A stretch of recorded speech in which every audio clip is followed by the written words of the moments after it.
नमस्कार, मैं हूं आपके साथ प्राची पाराशर। आप देख रहे हैं यूपी इलेक्शन की कवरेज का सबसे भव्य शो सिंहासन 403। इस शो में हम आपको सूबे की हर सीट का सियासी समीकरण ग्राउंड जीरो से समझाएंगे। मौके पर मौजूद हमारे रिपोर्टर आपको बताएंगे कि यूपी की किस सीट पर किस पार्टी का पलड़ा भारी दिख रहा है और कौन सा बड़ा चेहरा चुनावी मैदान में है जो इलाके में बड़ा सियासी रसूख रखता है। आपको हर सीट का पूरा सियासी गणित पूरे विश्लेषण के साथ समझाएंगे ताकि आपको हर सीट के उस सत्ता के पत्ते की जानकारी मिल सके जो किसी सीट पर हार और जीत तय करता आया है। तो सारे समीकरणों के साथ शुरू करते हैं यूपी इलेक्शन का सबसे भव्य शो सिंहासन 403।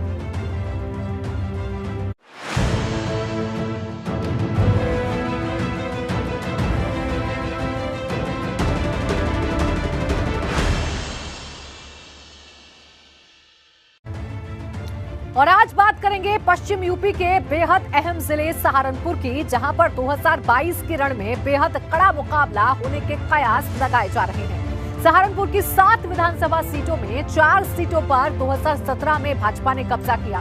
वहीं 2 सीटें ऐसी रहीं जहां पर कांग्रेस ने खाता खोला। वहीं सपा को सिर्फ 1 सीट पर ही कामयाबी मिली थी। 2017 में समाजवादी पार्टी को सहारनपुर की नगर सीट से ही संतोष करना पड़ा था, जहां से इकलौते सपा विधायक संजय गर्ग फिर से जीत का दम भर रहे हैं। देखिए, आपको बताएं, सहारनपुर में 4 सीटें भारतीय जनता पार्टी ने जीती थी, 2 सीटें कांग्रेस ने भी जीती थी और 1 सीट पर समाजवादी पार्टी जीती थी। समाजवादी पार्टी की साइकिल 1 सीट पर चली थी और अब जो दावा है वो तमाम राजनीतिक दलों की तरफ से किया जा रहा है। जहां भाजपा की तरफ से दावा है कि इस बार सभी सीटों पर सहारनपुर की वो जीत दर्ज करेंगे, तो वहीं समाजवादी पार्टी भी ये दावा करती हुई नजर आ रही है कि इस बार सपा की साइकिल सहारनपुर की 7 विधानसभा सीट पर चलने वाली है। हालांकि कांग्रेस ने भी यहां पर खाता खोला था, लेकिन अब कांग्रेस के कद्दावर नेता इमरान मसूद समाजवादी पार्टी में शामिल हो चुके हैं, इसलिए समीकरण बदले हुए नजर आते हैं। अब बारी है आपको सहारनपुर की हर सीट के बारे में तफसील से जानकारी देने की, जिससे आपको यहाँ के सियासी समीकरण को समझने में आसानी। सहारनपुर की रामपुर मनिहारन सीट पर 2017 में भाजपा के देवेंद्र कुमार निम से जीत दर्ज की थी। वहीं नकुड़ सीट से भाजपा के धर्म सिंह सैनी विधायक बने थे, जो अब साइकिल पर सवार हो चुके हैं। देवबंद सीट से भाजपा के ब्रजेश रावत 2017 में विधायक चुने गए थे। वहीं अब आपको हम सहारनपुर की 2 और सीटों की जानकारी देते हैं। सहारनपुर की गंगोह सीट पर 2017 में भाजपा के कीरत सिंह विधायक बने, जबकि बेहट सीट से कांग्रेस के नरेश सैनी चुनाव जीते थे। अब आपको सहारनपुर की बाकी और 2 सीटों की भी जानकारी देते हैं। सहारनपुर सदर सीट से 2017 में कांग्रेस के मसूद अख्तर विधायक बने थे, जबकि सहारनपुर नगर सीट से सपा के संजय गर्ग चुनाव जीते थे। तो आपको बता दें कि यह है सहारनपुर का सियासी रण। 7 विधानसभा सीटें हैं और 7 विधानसभा सीटों में से 4 जो सीटें थीं वो भारतीय जनता पार्टी ने 2017 में जीती थी और 2 सीटें कांग्रेस ने जीती थी और 1 सीट पर सिर्फ समाजवादी पार्टी ही जीत पाई थी। इस बार समीकरण बदल रहे हैं क्योंकि धर्म सिंह सैनी, जो कि नकुड़ विधानसभा सीट से बीजेपी के विधायक रहे, बीजेपी के प्रत्याशी के तौर पर उन्होंने 2017 में जीत दर्ज की, वो अब साइकिल पर सवार हो चुके हैं। समीकरण बदल रहे हैं और इसलिए तमाम राजनीतिक दलों की तरफ से यह दावा किया जा रहा है कि सहारनपुर की 7 सीटों पर उनका ही कब्जा होगा। हालांकि मुद्दे अगर वहां के समझे जाएं तो लॉ एंड ऑर्डर वहां का हमेशा से एक बड़ा मुद्दा रहा है। सहारनपुर चूंकि उत्तराखंड से लगा हुआ जिला है उत्तर प्रदेश का, इसलिए वहां के जो मुद्दे हैं उन मुद्दों पर भी वोटिंग होती है, जो वोटर्स है अपना मूड बनाते हैं और इसीलिए हम लगातार आपको सिंहासन 403 के जरिए हर एक सीट का समीकरण समझा रहे हैं। सहारनपुर 7 विधानसभा सीटों वाला एक जिला है जिसमें 4 विधानसभा सीटें 2017 में भारतीय जनता पार्टी ने जीती थी। मोदी लहर के बावजूद भी 2 सीटें कांग्रेस जीत पाई थी। हालांकि कांग्रेस के कद्दावर नेता इमरान मसूद, जिनके दम पर ये 2 सीटें जीती गई थी कांग्रेस के द्वारा, वो अब समाजवादी पार्टी में शामिल हो चुके हैं, समाजवादी पार्टी की साइकिल पर सवार हो चुके हैं और उनका दावा यह है कि वो अखिलेश यादव को जिताने के लिए पूरा दम भरेंगे, पूरी जी जान से जुट जाएंगे।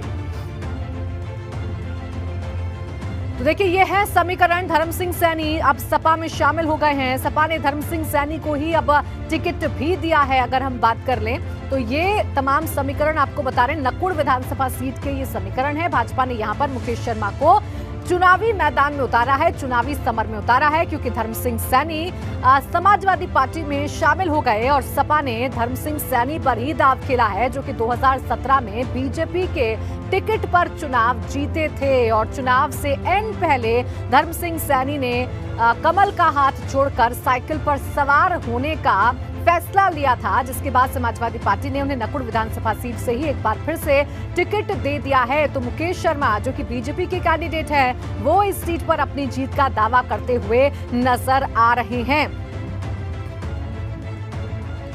तो सहारनपुर में किस पार्टी का पल्ला भारी, हम आपको समझाने की कोशिश कर रहे हैं। देखिए, गंगोह की बात कर लेते हैं। तो गंगोह ने यहाँ पर कीरत सिंह, जो कि भारतीय जनता पार्टी के प्रत्याशी हैं, उन्हें मैदान में उतारा है। फिलहाल आपको बताएं, गंगोह सीट पर त्रिकोणीय मुकाबला हुआ था 2017 में। भाजपा, सपा और बसपा के बीच में टफ फाइट देखने को मिली थी। भाजपा ने कीरत सिंह को उतारा है, समाजवादी पार्टी ने इंद्रसेन को उतारा है चुनावी मैदान में। हालांकि गंगोह सीट 2017 में बीजेपी के खाते में गई थी, बीजेपी ने यहां से जीत दर्ज की थी। और जो सीधी टक्कर है वो फिलहाल भाजपा, सपा, बसपा में नजर आती है, क्योंकि सहारनपुर में बसपा का भी दबदबा रहा है। हालांकि 2017 में बसपा यहां पर खाता नहीं खोल पाई थी। सहारनपुर नगर की अगर बात करें तो राजीव गुंबर यहां से बीजेपी के कैंडिडेट हैं। आपको बता दें कि सहारनपुर नगर सीट 2017 में सपा ने जीती थी। एकमात्र सीट थी 7 विधानसभा सीटों में से जो कि सपा के खाते में गई थी। और अब समाजवादी पार्टी दावा कर रही है 7 सीटों पर जीत दर्ज करने का। संजय गर्ग इस सीट से समाजवादी पार्टी के प्रत्याशी हैं, जबकि 2017 में सपा ने ही ये सीट जीती थी और सपा से ही संजय गर्ग जो थे वो विधायक बने थे। अब आइए आपको रामपुर मनिहारन सीट का भी समीकरण समझाते हैं, यहाँ के प्रत्याशियों के बारे में बताते हैं। भाजपा ने देवेंद्र निम को यहाँ पर प्रत्याशी बनाया है। ये सिटिंग विधायक हैं, जिन पर एक बार फिर से भारतीय जनता पार्टी ने दांव खेला है, उन पर एक बार फिर से भरोसा किया है। हालांकि कयास लगाए जा रहे हैं कि रामपुर मनिहारन सीट पर समाजवादी पार्टी और भाजपा के बीच में कड़ी टक्कर देखने को मिलेगी, ये कयास लगाए जा रहे हैं। देवेंद्र निम, जो कि सिटिंग विधायक हैं, अब उन्हें अपने कामों का हिसाब किताब जनता के बीच में रखना है। समाजवादी पार्टी पूरे जोर शोर के साथ भाजपा विधायक पर, भाजपा के मौजूदा प्रत्याशी पर हमला बोलती हुई नजर आ रही है। ये देवबंद सीट की बात कर लेते हैं, जो लगातार चर्चाओं में रहती है। देवबंद सीट पर भारतीय जनता पार्टी ने कब्जा किया था 2017 में। बीजेपी ने सीट जीती थी और भाजपा से ब्रजेश रावत यहां से विधायक बने थे। एक बार फिर से उन पर दांव खेला गया है। देवबंद के जो समीकरण हैं, जातीय समीकरण हैं, उनको साधने की कोशिश लगातार की जाती है। फिलहाल कार्तिकेय सिंह को समाजवादी पार्टी ने कैंडिडेट बनाया है और एक बार फिर से ब्रजेश सिंह को ही चुनावी मैदान में भारतीय जनता पार्टी ने उतार दिया है देवबंद सीट पर जीत हासिल करने के लिए। देवबंद सीट की अगर बात करें तो भाजपा सपा में सीधी टक्कर के कयास यहां पर भी लगाए जा रहे हैं। सीधा मुकाबला होगा बीजेपी और समाजवादी पार्टी के कैंडिडेट में, ऐसे कयास लगाए जा रहे हैं। बेहड़ सीट की आइए बात कर लेते हैं। यहाँ से नरेश सैनी भाजपा के कैंडिडेट हैं। 2017 में जो बेहड़ सीट है ये कांग्रेस ने जीती थी और यहाँ से नरेश सैनी विधायक बने थे। नरेश सैनी को अब भाजपा ने टिकट दिया है। त्रिकोणीय मुकाबले के कयास यहाँ पर लगाए जा रहे हैं, क्योंकि इन सीटों पर कांग्रेस के कद्दावर नेता रहे इमरान मसूद का दबदबा रहता है, जो कि अब साइकिल पर सवार हो चुके हैं। नरेश सैनी यहाँ से विधायक बने थे, कांग्रेस ने सीट जीती थी, लेकिन अब नरेश सैनी बीजेपी में शामिल हो चुके हैं और बीजेपी ने उन्हें टिकट दे दिया है, जिसकी वजह से यहाँ पर त्रिकोणीय मुकाबले के जो कयास हैं वो लगाए जा रहे हैं। सहयोगी जुड़ गए हैं सहारनपुर से, सीतामुनी का रुख करेंगे। सनुज, देखिए 2017 में तो भारतीय जनता पार्टी 4 सीट जीत पाई थी, 1 सीट पर समाजवादी पार्टी की साइकिल चली थी और 2 सीट कांग्रेस ने जीती थी। इस बार क्या कुछ मिजाज आपको सहारनपुर का नजर आ रहा है? देखिए, सहारनपुर में भी कांटे की टक्कर है, क्योंकि अभी आपने देखा कि पहले फेज में 11 जिलों की 58 विधानसभा सीटों पर वोट डाले गए और यहाँ का जो चुनावी माहौल बना है उसका जो असर है वो भी सहारनपुर में दिखाई देगा। जिस तरीके से 7 विधानसभा सीटों में 4 पर बीजेपी का कब्जा था, 2 पर कांग्रेस का कब्जा था और 1 पर समाजवादी पार्टी का कब्जा था, लेकिन इस बार भी यहाँ हर सीट पर बेहद दिलचस्प मुकाबला है वो होने जा रहा है। पहले आप ये देख लीजिए, आसपास के जो इलाके के मुअज्जिज लोग हैं वो यहाँ पर बैठे हुए हैं, गुणा भाग कर रहे हैं, कौन जीतेगा कौन हारेगा, इसको लेकर तमाम चर्चाएं चल रही हैं। कुछ खास लोग यहाँ पर हैं, हम उनसे बातचीत करेंगे और उनसे जानेंगे कि आखिर सहारनपुर का जो सियासी मिजाज है वो क्या चल रहा है। देखिए, सबसे बड़ी बात यह है कि जो इमरान मसूद है, इमरान मसूद के कंधों पर बड़ी जिम्मेदारी है। धर्म सिंह सैनी आए हैं अभी बीजेपी छोड़कर और इस बार उनको जिताने की जिम्मेदारी है। हालांकि उनसे वो टिकट मांग रहे थे। बाबूजी, आपसे शुरुआत करना चाहूंगा, ये बताइए, जिस तरीके से पश्चिम उत्तर प्रदेश में चुनाव हुआ अभी आपने देखा, उसके बाद जो सियासी हवा चली है, ये बता दीजिए सहारनपुर का क्या मिजाज चल रहा है? जैसा हमारा अभी 10 फरवरी को चुनाव हुआ, उसमें सपा और आरएलडी गठबंधन का बिल्कुल जो है पूरा बीजेपी को साफ कर दिया। और ऐसा ही हमारा जो है नकुड़ में धर्मवीर सैनी जो लड़ रहे हैं और सहारनपुर देहात से आशू मलिक लड़ रहे हैं, ये लोग बिल्कुल सहारनपुर में बीजेपी का सफाया कर रहे हैं। बीजेपी का सफाया? बीजेपी वाले तो कह रहे हैं कमल इतनी मजबूती से खिला, अब तो दोबारा सरकार बना देंगे। ऐसा कुछ नहीं है। ये जो हमारे दोनों धड़े काजी रशीद मसूद ग्रुप इमरान वाला और चौधरी इस्पाल सिंह के लड़के रुद्रसेन, ये जैसे आए हैं और दोनों धड़े मिल गए, इसलिए बीजेपी का सफाया हो रहा है। अब सहारनपुर में कुछ बचा नहीं बीजेपी का, क्योंकि दोनों जो ग्रुप थे अब एक साथ मिलके बीजेपी का सफाया करने जा रहे हैं। बीजेपी का सफाया करने जा रहे हैं। इमरान मसूद को तो टिकट नहीं दिया आपने? इमरान मसूद को टिकट नहीं दिया, लेकिन इमरान मसूद बड़े नेता हैं और उनको राष्ट्रीय अध्यक्ष ने अपने तरीके से समझा दिया और उनको बड़ी जिम्मेदारी मिलेगी। सरकार बनने के बाद इमरान मसूद बड़े नेता बनेंगे सहारनपुर के। अच्छा, कुछ और लोग हैं, उनसे भी बात बताएंगे।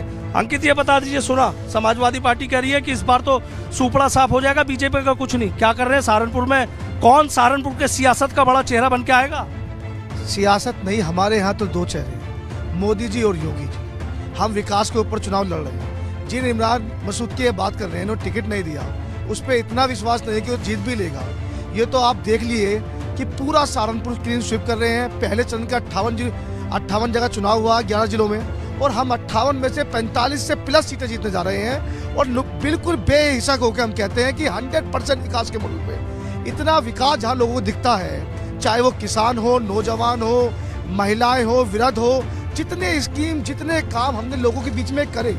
हमने फिर कह रहा हूँ मैं, सन 2012 में जब हम आए थे कि हमने कहा था कि विकास करेंगे, और 2017 तक हम इतना विकास इस उत्तर प्रदेश में कर चुके हैं, चाहे वे महिलाओं का सम्मान के लिए हो, चाहे वृद्धों के सम्मान के लिए हो, नौजवानों की नौकरी के लिए हो। तो ये तो केवल अब इनके हाथ में कुछ बचा नहीं, केवल समाजवादी पार्टी जो ये कहते हैं ना गठबंधन नहीं है, ये है ठगबंधन। ठगबंधन है बाबूजी, ये तो ठगबंधन बता रहे हैं आपके उसको कि ठगबंधन है सहारनपुर। ऐसा है जो दोनों पार्टियों का पूरे प्रदेश में। हमारे मित्र भाजपा के जो बात कर रहे हैं, इन्होंने कोई विकास कार्य नहीं किया। जो बिजली ये दे रहे हैं, इन्होंने 5 साल में कोई बिजली का कारखाना नहीं लगाया। ये सब सपा सरकार में माननीय अखिलेश जी ने सारे कारखाने बिजली के लगाए, बिजली के कारखाने, और वही बिजली का उत्पादन इसमें हो रहा है जो ये दे रहे हैं। इनसे पूछो कि कोई भी इन्होंने कारखाना लगाया। बच्चों को रोजगार देने की बात, सारे जितने नौकरी के फार्म भरे गए, सबका पर्चा लीक, कोई 5 साल में बताओ किसी को वो नहीं हुआ। और 69,000 जो बिल्कुल देखिए सनोज, यहाँ पर अब जो वोटर्स हैं वो खुलकर अपनी बात कह रहे हैं और ये बता रहे हैं कि कौन सी पार्टी उनके लिए बेहतर है। मेरे सहयोगी सनोज हमारे साथ बने हुए हैं। सनोज, जरा बात करिए लोगों से और जानिए कि अब जब चुनाव बहुत ज्यादा नजदीक आ गया है, पोलिंग इनको करनी है, वोटिंग देनी है, क्या कह रहा है इनका? देखिए, वोटिंग को लेकर तो उत्साहित है, कहना है कि वोट हमारी कीमती है और हम सरकार चुनेंगे। सबके अलग अलग मत है। कुछ और लोग हैं, अभी आपने देखा कि जो बीजेपी के लोग हैं उनसे भी बात हो गई, समाजवादी पार्टी है उनसे बात होगी, आपस में नारेबाजी इन लोगों ने शुरू कर दिया। लेकिन देखिए, कांग्रेस की अगर बात ना की जाए तो बात अधूरी सी लगती है। कांग्रेस के नेता भी हैं, उनसे भी हम बात कर लेते हैं, जरा उनसे जानेंगे। आप ये बताइए, समाजवादी पार्टी की आपने बात सुनी, समाजवादी पार्टी की आपने बात सुनी, बीजेपी की आपने बात सुनी, कांग्रेस का बताइए क्या लग रहा है? कांग्रेस किंग मेकर की भूमिका में रहेगी इस बार चुनाव में। और मेरा ये कहना है कि रही बात बीजेपी के विकास की और समाजवादी के विकास की, मैं इस 5 साल बीजेपी के विकास की बात कर लूं तो ये तो अभी बारिश में पोलिंग बूथ पे इतनी कीचड़ कि वहाँ जनता वोट डालने तक नहीं जा पा रही है, ये उनका विकास है। और आज तक नहीं, आज तक नहीं, कानून व्यवस्था बहुत बढ़िया है, कैसे मानने के नहीं है। रामलला बेटी बचाओ या बेटी पढ़ाओ का नारा देते हैं, इनके यहाँ सबसे ज्यादा बलात्कार हुए, महिला सुरक्षित नहीं है। आप ये बताओ, कहाँ हाथरस का कांड देखो, हाथरस का कांड देखो। आपके सुनो, आपने चिलगोजे हाथरस के अंदर जिंदा जला दिया। बात रखिए पर संयम से रखिए। आप चिल्लाने के, आपका आकार, आप चिल्लाने के अलावा कोई काम नहीं कर सकते हैं। कोई विकास का काम नहीं हुआ है, कोई विकास का काम नहीं हुआ है। सिर्फ हिंदू मुस्लिम की राजनीति सेकी जा रही है। लेकिन इस बार आधी, हमारी माननीय प्रियंका जी ने आधी आबादी को चुनाव में अपनी तरफ कर लिया है। लड़की हूँ, लड़ सकती हूँ का नारा पूरे प्रदेश में गूंज रहा है और ये आधी आबादी अपनी सुरक्षा। आप क्या क्यों गुस्से में, उतना बताइए। पंजाब में दिखाते हैं लड़की लड़ सकती हूँ, यहाँ पर 40%, पंजाब में नहीं दे रहे 60 सीट है। अरे यूपी का हर जगह दिखाओ ना फिर। इनके पास मुद्दे ही नहीं है। देखो, इनके पास मुद्दे नहीं है।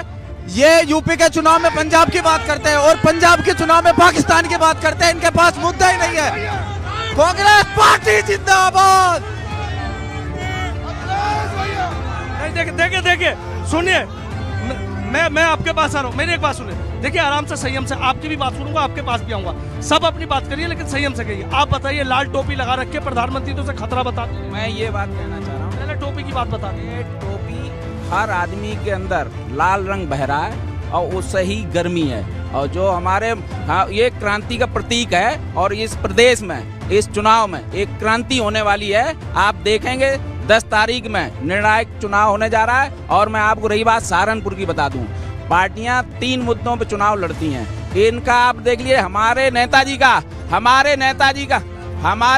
का विकास, रोजगार और आप शिक्षा, इसके ऊपर हम बात करते हैं। रोजगार अभी आप इनसे पूछ लीजिए, इन पर आंकड़े नहीं होंगे। लेकिन हमारे नेताजी ने कहा है कि रोजगार। अच्छा, आप एक बात सुन लीजिए, आप मेरी एक बात सुन लीजिए, मैं उनकी बात सुन रहा हूँ। आपके पहले आप तमाम जो राजनीतिक दल हैं उनके अपने अपने दावे हैं और अपने अपने दावों के मुताबिक ही अपनी जीत का जो आश्वासन है उनके अंदर है और अपनी जीत का दम वो भरते हुए नजर आ भी रहे हैं। शुक्रिया आपका हसन उच्च हमारे साथ जुड़ने के लिए और लोगों से बातचीत करने के लिए, मिजाज हमें बताने के लिए।